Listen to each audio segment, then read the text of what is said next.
Welcome to Manager Tools and Career Tools. Today, our guidance is on asking your network for an opportunity.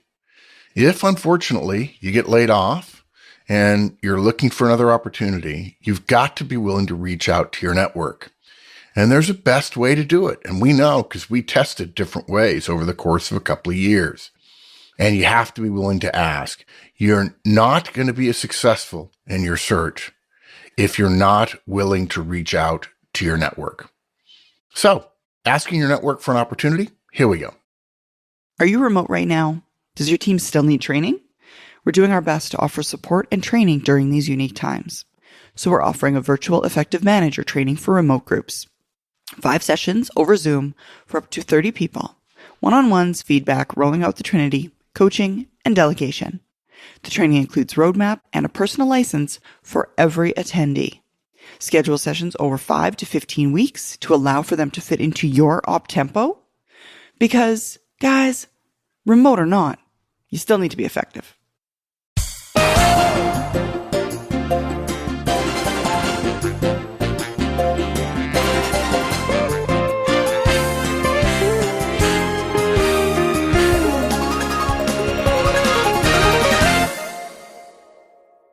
So, Mark, recently we were asked how a member should let his network know that he's looking for a new position. Now, this particular, This guy, his company was going under, right? And so it wouldn't exist in the future. It's surprising to me the angst people have about what do they do under these situations? How do they reach out to folks? Some folks feel that they can be open and candid with folks. It's real easy for them. And others, they want to keep their search confidential. In either case, what do they do? What do they say to folks? How do they approach that?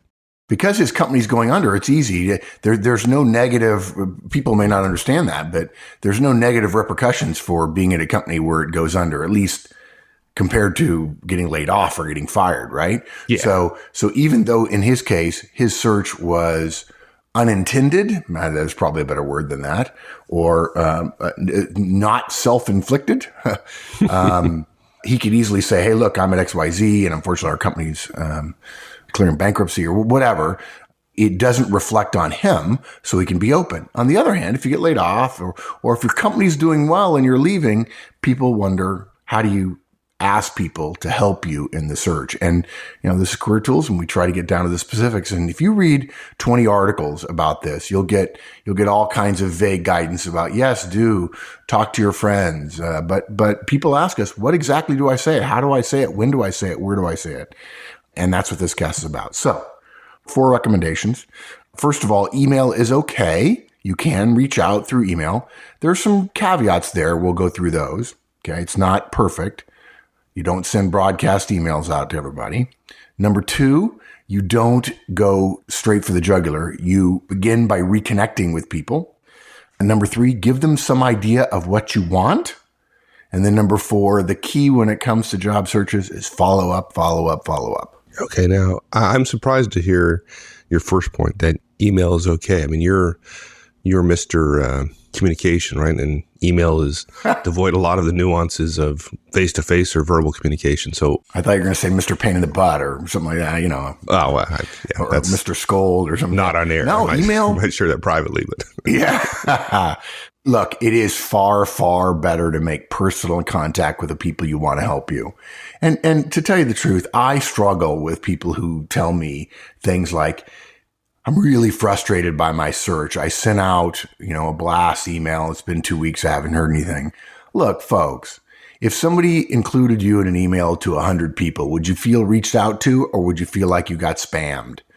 I always say it this way. If you're one of 100 people who got an email, now maybe it's because of my role and the number of people I've helped in terms of job transitions, but I've always had this feeling of, am I number 100 or am I number 5? And not because I need to be number 5, but because there's no distinction, there's no discrimination between the top 100, I don't know whether he thinks he really should expect something from me, or I'm just somebody who's in his electronic database in his phone or whatever, where he has an email address. And well, it's even worse today with Facebook and LinkedIn, and folks have much longer email lists than they used to, right? That used to be the providence of companies having big long email lists, but now people have contact lists that are pretty substantial. Yeah. And then they make the mistaken assumption that they mistakenly assume that because I have their contact information, they're my friend. That's a different issue. You have to listen to our MySpace and Facebook cast to hear that distinction. But it's way better to reach out to people individually. If you send a broadcast email, you're asking for vagueness back from everybody. Look, if you had the time and energy, it would be ideal to share a meal with every person who you think can help you in your search. We know that, though, if you've been following our guidance, you have over 100 people in your network, so you can't share a meal with everybody. So by definition, we're off of ideal. But just because we can't do ideal doesn't mean we should easily jump to most easy, right? Email is certainly efficient for us, but it's not effective for the listener, for the receiver. Even if you start taking 11s, as Wendy says, and which for Americans, that's like a snack at 11 o'clock in the morning, and go have coffee with somebody nearby where you used to work. Even if you took afternoon tea like Wendy does, it would take you 20 days to see all 100 of your acquaintances if you used every meal. So by definition, email is okay. But I would argue that as we said, there's some caveats. Most people, as I alluded to earlier, tier their network, right? There's a people who are your personal friends, either inside or outside of work. There are people you hang out with and invite to Sunday afternoon barbecues. There are people you work closely with in the recent past, people who have been on joint task forces, customer collaboration teams with you. Those people in your mind are likely to be most help in your search, assuming that you're likely to stay in a similar role, which alludes to the question I ask people who ask me for help, which is, what do you want to do and where do you want to do it? And if it's the same basic thing in the same basic location, those people who you've been hanging around with the last year are probably in your top tier. Then there's the people you've had some contact with in the role you've been in, or those in the recent past anyway. Customers, suppliers, people you talk to once a month or once a quarter in the role you're in. And then there are those people who maybe you've met once. Now, look, there are people you've met once who might be in the top group because they're a recruiter or they have a fabulous network. That could happen. But basically our point is there's some tiering in your mind about the relative value for your search of people who are acquaintances, contacts, friends, close associates. Your inclination is to talk to those people closest to you, to your personal friends, to your current colleagues about what you want to do. This is totally natural, right? You feel closest to those people. You can be most open and you can be yourself with them. We see people all the time. We hear of people all the time having lunch with those people and saying, I'm thinking about looking for something new.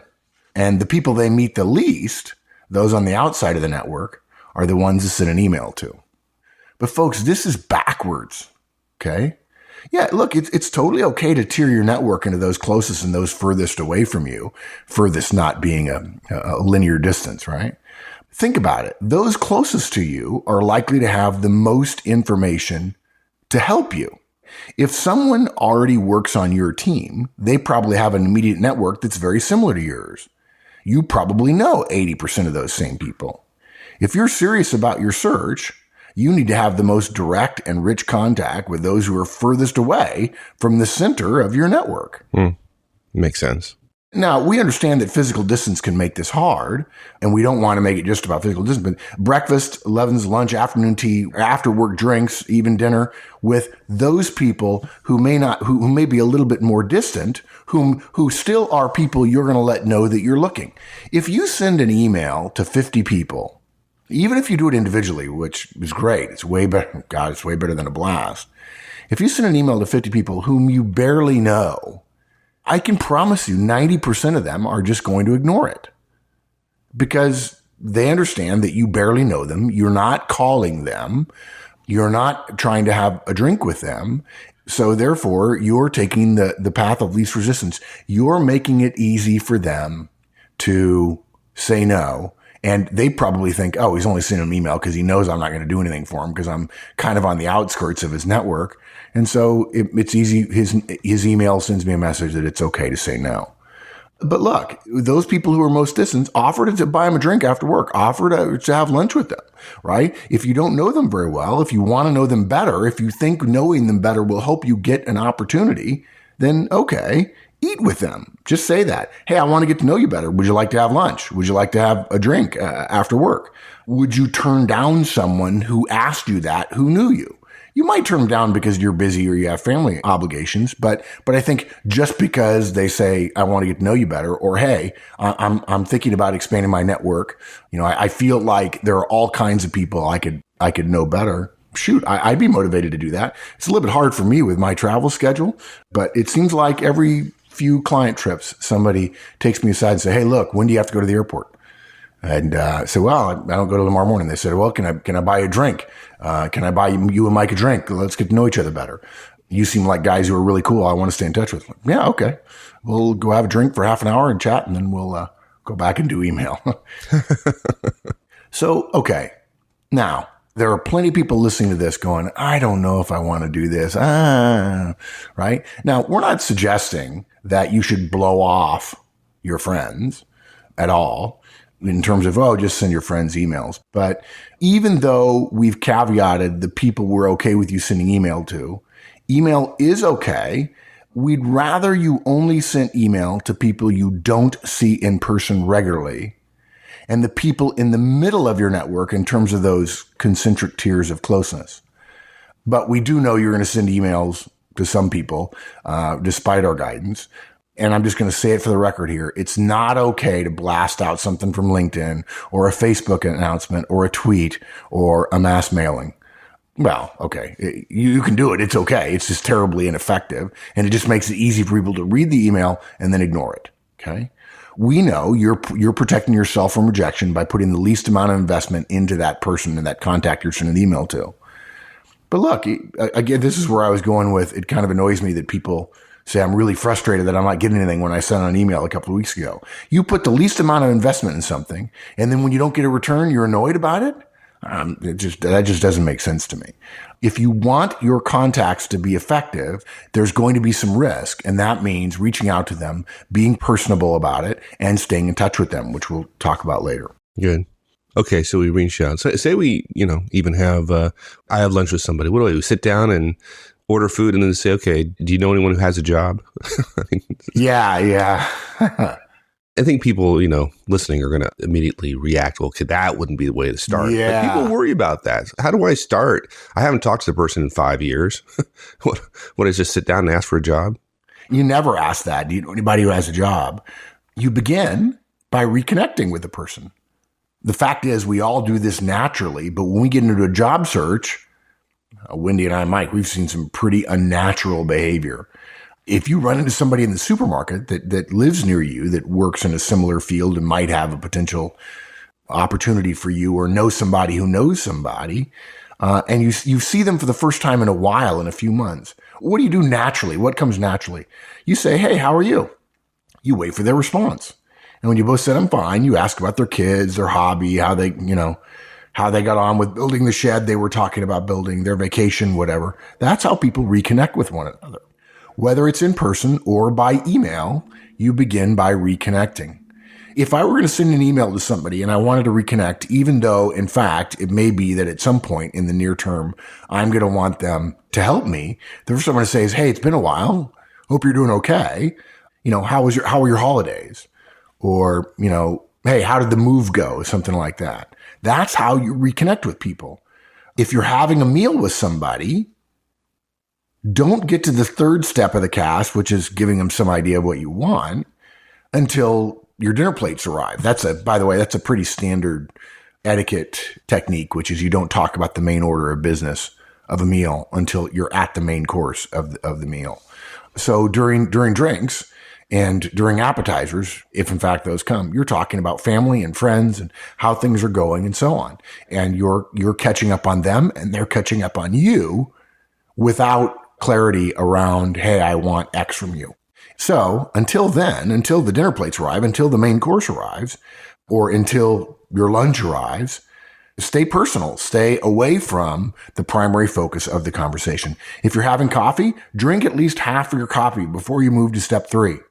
In an email, You got to include at least one paragraph before step 3. And if you ask me, I would reach out to them, say how it's going. And by the way, in the case we're talking about here, somebody was losing their job imminently. If you know 3 months in advance or 6 months in advance that you're going to think about making a search, right? I don't know why people don't do this. They wait until, I'm going to resign and then I suddenly have to have a search. Our recommendation is don't let your resignation drive your search and then resign. And so if you know 6 months in advance, reach out to somebody 6 months in advance and say, hey, how's it going?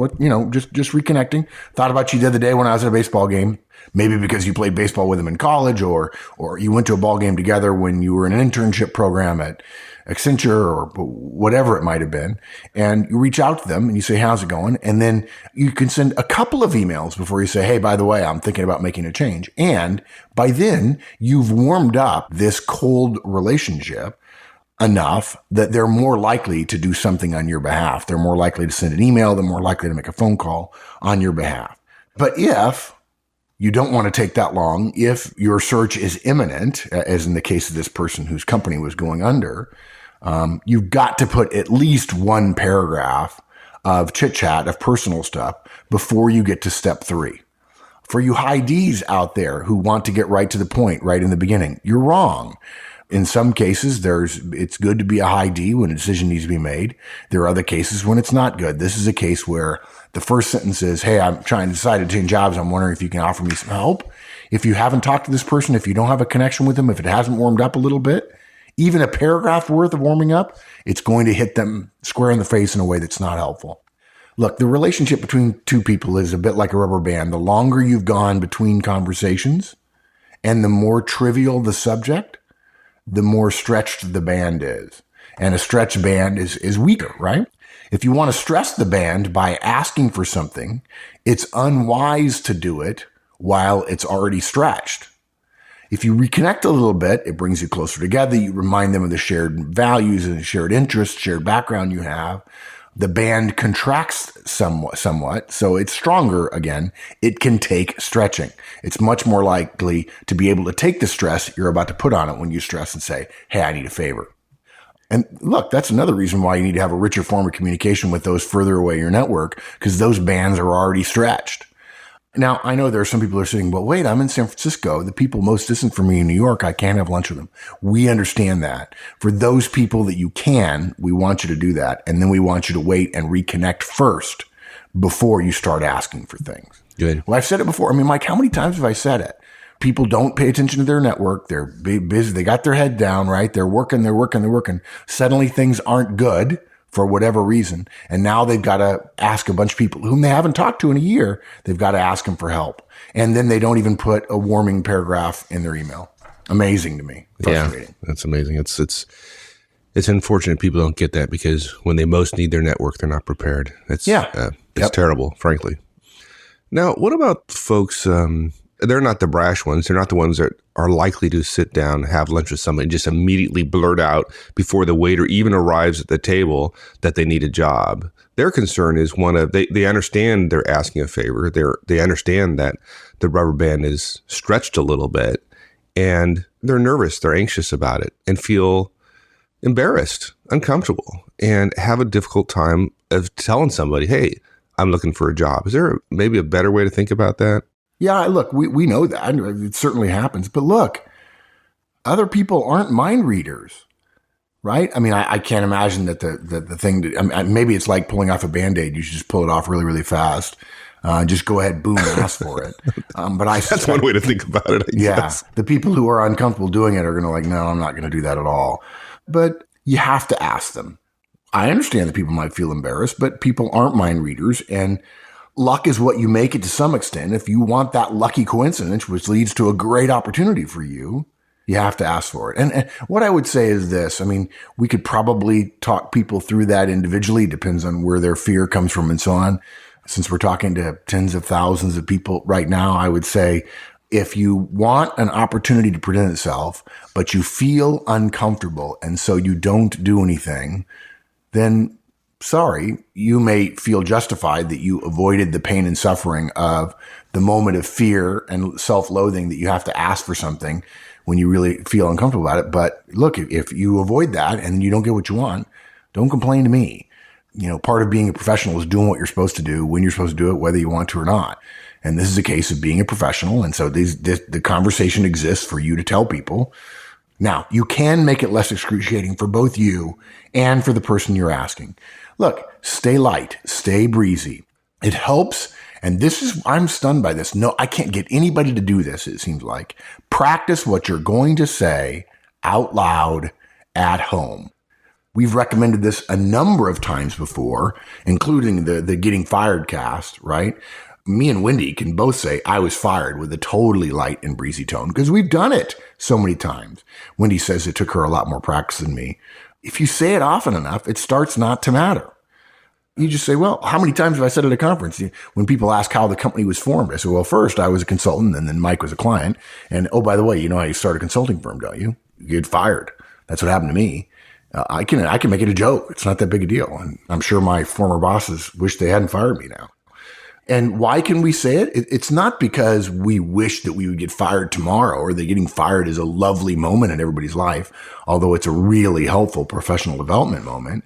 It's not that we love that 5% of the audience will raise their eyebrows and go, apparently he or she's not that good. It's that we've said it so often, it doesn't bother us anymore. We've recognized, just like in Indiana Jones in the first movie in Raiders of the Lost Ark, he thinks he's going to get shot. He doesn't get shot, and he realizes that's how you feel when you get fired. It's like, oh, apparently it's not as bad as I thought. And when you start saying it, it just starts not to be a big issue.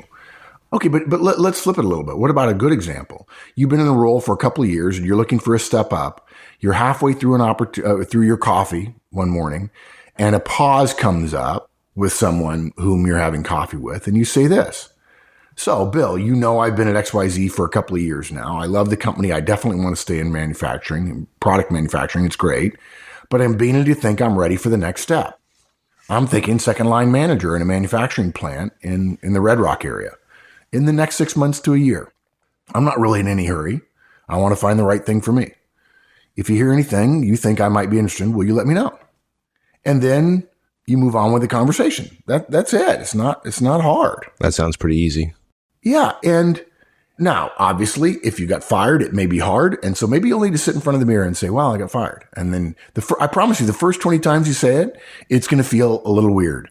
And then the 30th and 40th time in front of the mirror, it's not going to feel that bad. And then the first time you say it to someone outside of your home at lunch or over coffee or whatever, it's going to feel as bad as during that first 20 times. But after you've done it 2 or 3 times, you're going to stop at a bus stop and somebody's going to say, hey, it's 2:00. I thought you'd be at work. And you turn to them and say, nah, I got fired. And there'll be a moment where you go, well, that wasn't that hard. And I don't care what that person thinks of me. And if somebody thinks less of me because my boss was an idiot or because the company laid off 300 people, I mean, I've actually had people say, I'm not going to tell people I was laid off. I'm going to tell people I was fired just to get used to it. And they did fine because they had a good enough network that made it happen for them. Okay, but let's suppose that in that last example, you're looking for something better, right? This is how to ask your network to help you find your next job. It's not how to have your network help you find a job when you desperately have to have one. That is one possible example, but there are many potential examples, and we just gave you a good one.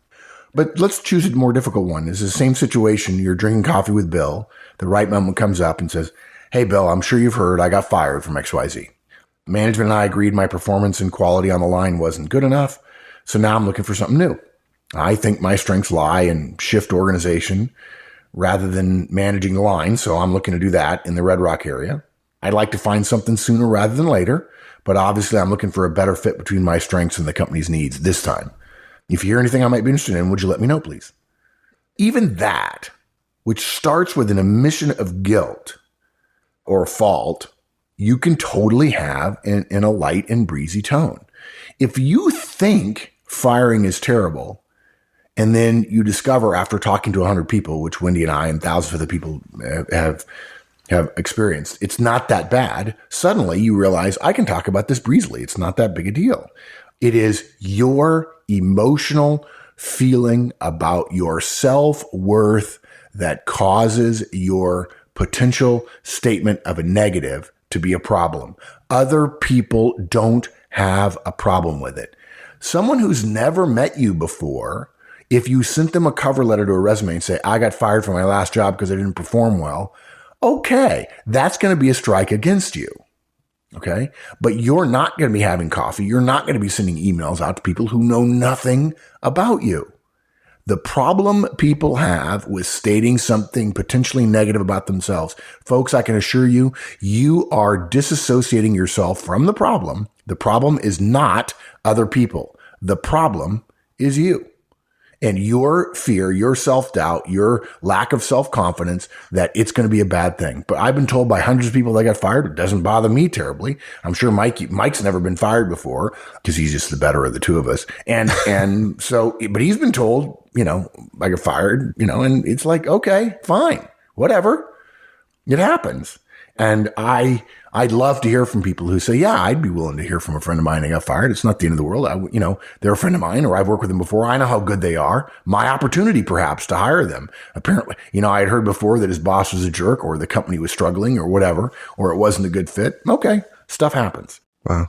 It must not be such a bad thing, because some of the most professional and well-performing folks I know have been fired. So what they do, just get good all of a sudden? I don't. Yeah, exactly. Suddenly they got, no, I'll tell you what happened. The reason a lot of people get fired, particularly executives, is because they took risks. Exactly. And an executive will tell a friend of his or hers, well, I got fired, when in fact, what they said was, I resign. I'm moving on. I'm going to do something different.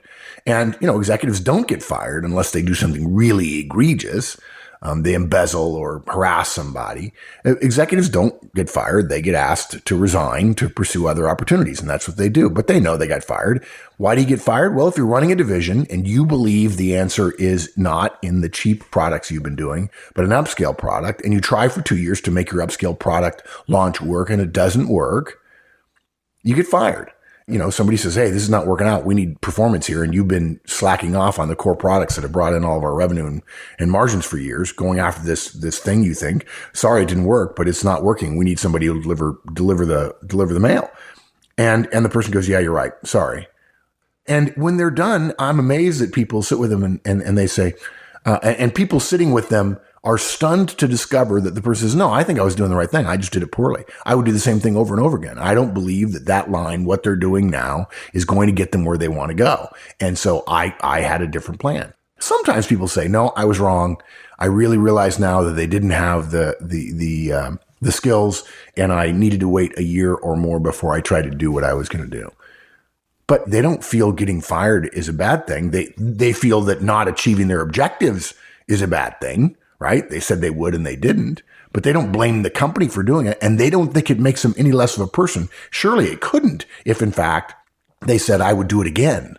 When I got fired, I would have done everything I did again. So it's not as bad as you think.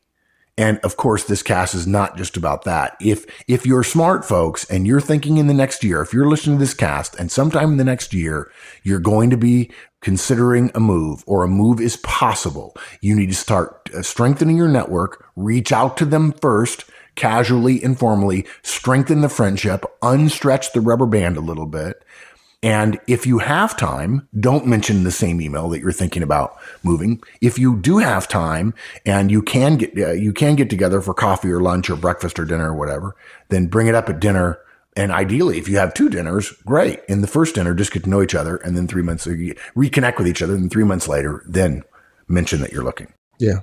What about if there's some sensitivity around confidentiality? I want to keep my search confidential. Any guidance there? Yeah. Every executive we know is always open to considering a possibility. Doesn't mean they're unhappy where they are. It doesn't mean they're about to be fired. It doesn't mean anything other than they are taking care of their career. Now, you notice we say every executive, okay? We're not saying every manager. Or even every professional, right? Yeah, the reason why is because it's a misconception of people lower in the organization, managers and individual contributors, that there is either searching or not searching. There's not. There's searching. There's not searching, right? I'm where I am. Mike, I'm assuming Mike is with me on this one. We're not searching for jobs. But there's a third category, which is open to discussions. For instance, I have a friend of mine a number of years ago. He was in Charleston, South Carolina. His wife was from Connecticut. He was from Connecticut. And they always thought they retired to Connecticut. Okay. For those of you outside the U.S., Charleston, South Carolina is in the southeastern United States. It's warm. It's humid. Connecticut is, if you know your map of the United States, Connecticut is just east, right next to New York City. And they always picture themselves living in an American federal home, which is an architectural style, by the way, and having a big lawn. And if they did well, down by the ocean. And he was having a very successful career. He was building telecommunications products. And his wife had coffee with a lady she knew that was living back in Connecticut, was down for vacation or something, down in Myrtle Beach or something. And he says, oh, my husband is starting a company up in Connecticut in the financial industry. And it's actually a company that supports hedge funds. And they do a lot of processing, and as it turns out, this guy's experience for this telecommunications manufacturer was in finance and operations and big systems, really, really complex systems. And as it turns out, this particular guy was looking for an opportunity, looking for somebody to run his financial operations, the back office stuff, which is really telecom and software and so on. And he didn't need somebody from the industry. He just needed somebody who would work brutal hours and be totally supportive. So what happened was this one guy's wife says to the other one, we've always wanted to move back to Connecticut. And the wives agree, oh, yeah, let's have him talk. So what happens? This guy down in Charleston gets the email address and sends a note and says, hey, our wives apparently have talked. They're good friends. I'm sure there's nothing. I just want you to know someday I'd love to get to Connecticut, hope to get to know you better, so on. And he figured this was a way to introduce himself and to start the process of getting warm. The guy writes back, says, send me your email. Send me your resume. So he sends a resume and he makes a couple of comments like, don't poop on anything else. The guy calls like 2 hours later and says, you want to come to work for me? The guy says, well, certainly it'd be a, we're thinking about that some in the future. He says, no. You don't understand. I got to make some decisions here. You want to come to work for me? The guy says, well, what do you offer me? He says, A, B, C, D, E. And the guy basically gets the job of his dreams. Okay. Now the guy wasn't looking. He was not looking, but he's not stupid. When you're not looking, you're open to discussions. And if you're keeping your search confidential, he's not going to tell anybody at this company he was working with in South Carolina. If you're keeping your search confidential, that's fine. Act like an executive and always be open to discussions, even though you're not in a search. So halfway through your coffee, you say, hey, Bill, I heard that ABC is doing some really interesting things with their plastics division. I'd love to talk to somebody over there about what they're doing. If you meet anybody over there, would you put me in touch? Didn't say you were in a search. No, right. Yeah. Yeah. And do executives like to meet and keep up with other people in the industry? They Absolutely. do. And that's what you're doing. Now, there are some people going, well, Mark, I'm not an executive. Folks, the point is executives are better at searching than you are. You could behave like an executive, even if you're a manager or an individual contributor. If you're an individual contributor in the plastics business and you don't know anybody in the plastics business, but those people at your company, then you don't have a strong enough network yet. I remember going to Milwaukee for years and, there was competition for our client in Milwaukee, in the Milwaukee area. And a couple of times I talked to managers like, oh, they were competition. We wouldn't talk to them. I said, why not? They may have really good people.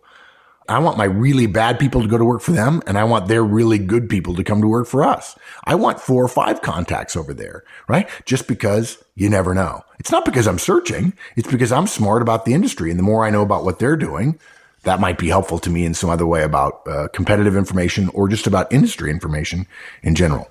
And all of this, what you're doing, you can have a confidential discussion with somebody. You're open to opportunities and yet you're not searching. And that's the way you start it. You want to start the process of strengthening your network in the event that you may in fact do a search. And so you say, hey, I'm open to the possibility of talking to somebody. And you do that. And it's not the same thing as saying I'm ready to interview, but it's better. And you've already warmed up the relationship and it strengthens and broadens your network, even if it's in a virtual way. Makes a lot of sense. Okay, let's say I reach out to my network as it is. I go through one round of this and I don't get any job offers or contacts that seem like they're going to lead in the short term to a position. Have I screwed up in some way? Is that an atypical experience? No, I think you're completely normal, and I think you're likely to do the completely normal thing, which is to whine about, I sent some emails, I didn't get anything back. And then stop, right? It doesn't work. This network, this building my network thing doesn't work, so I stop. The chances of the perfect opportunity falling in somebody's lap in the first conversation they have with the first person in their network are 1 in a billion. It just doesn't happen. Look, people want things that they fear, that they know they have to go through. They want them to end up to be easy after all. Something that you fear that's going to take months of hard work and you're going to be, quote, fearful, unquote, throughout it, that just scares people. And so people have a cognitive dissonance between I fear it and yet I know it's going to take a lot of time. So what they assume is it's not going to, the way they solve their fear is they say, well, it's not going to take a lot of time.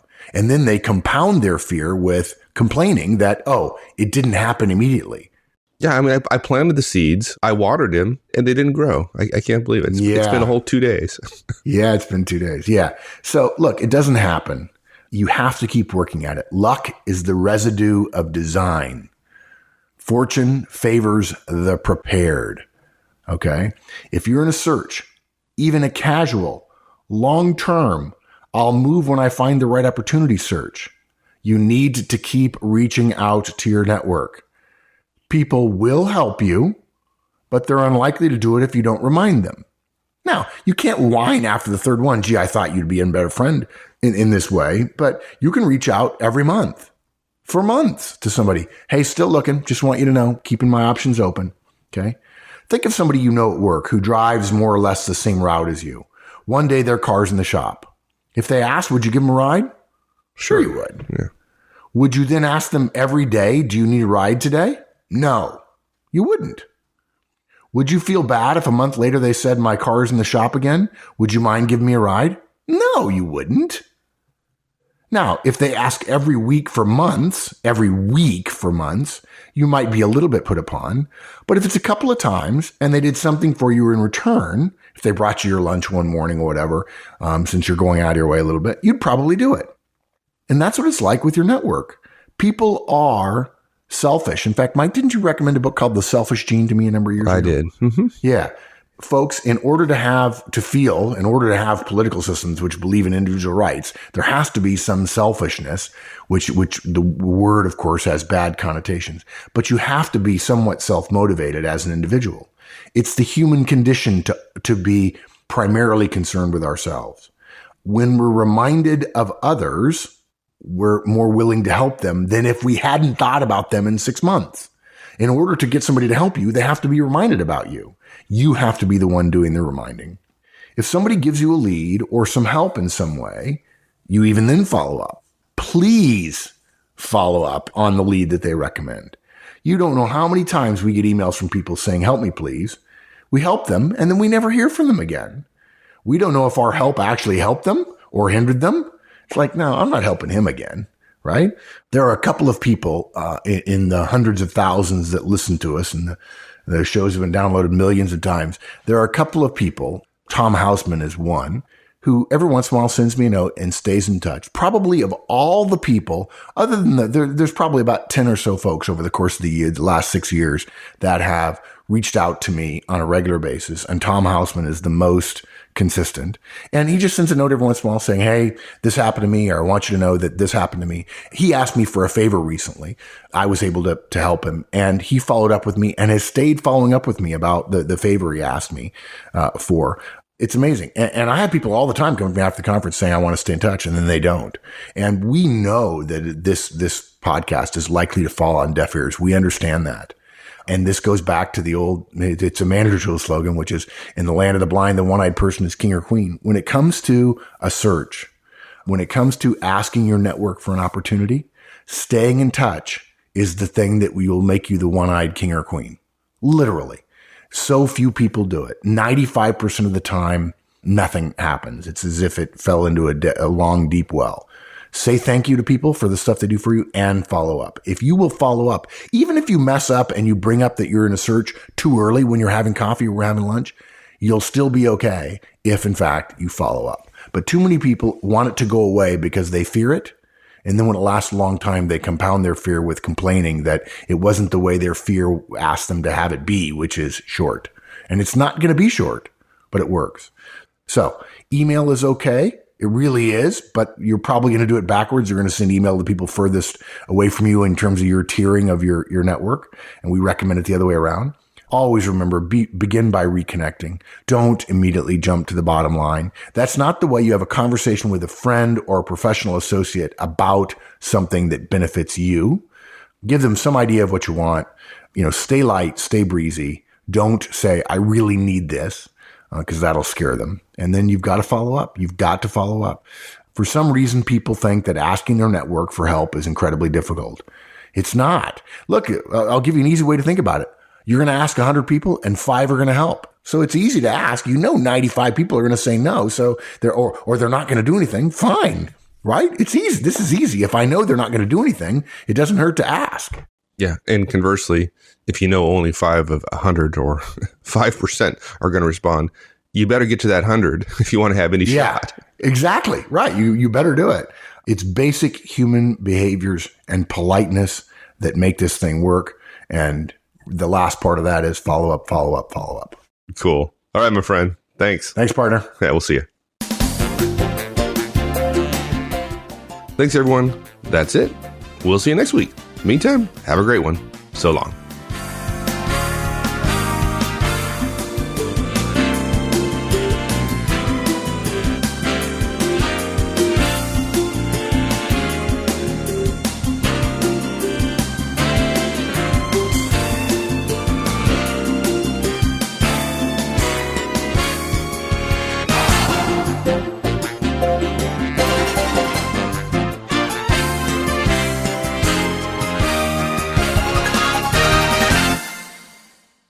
That's it, everybody. Hopefully you learned something and you'll feel more confident about asking your network. Tomorrow, we're going to talk about developing your bench in a downturn. Even during a downturn, you need to worry about your network. See you then.